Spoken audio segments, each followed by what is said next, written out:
अस्सलाम वालेकुम दोस्तों, क्या हाल है। आज मैं आपको थर में एक नई चीज़ दिखा रहा हूँ।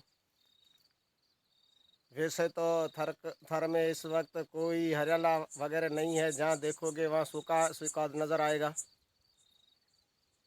ये आपके सामने जो हरियाला नज़र आ रहा है, यह गंदम है जो कि थर में आबाद है।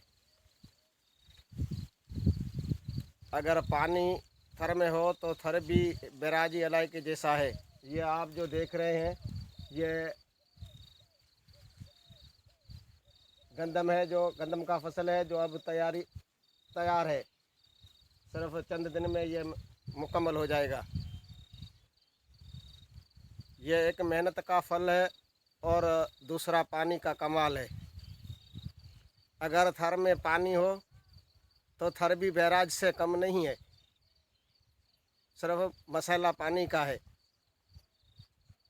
यह जो आप दूर दूर से देख रहे हैं, यह तकरीबन 2 एकड़ पे गंदम है और प्याज है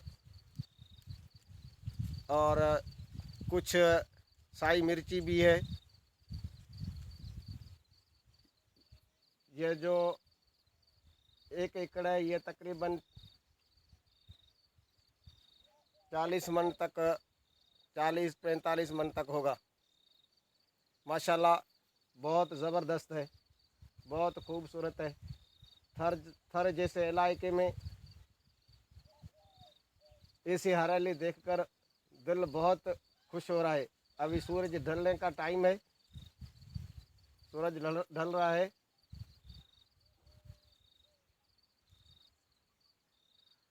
सिर्फ आपको ये दिखाने के लिए कि थर में भी सब कुछ होता है, मगर मसाला पानी का है। अगर पानी हो तो थर भी बैराज की तरह आबाद हो सकता है। एक पानी और दूसरी मेहनत। मेहनत में अज़मत है। मेहनत के साथ साथ पानी का होना भी ज़रूरी है। अगर पानी जो हो तो थर भी आबाद हो सकता है।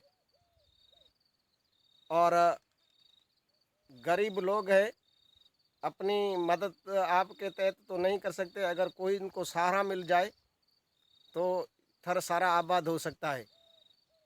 यह जो गंदम है, ये अपनी मदद आपके तहत लगाई हुई मशीन है, जिसे समर पंप कहते हैं।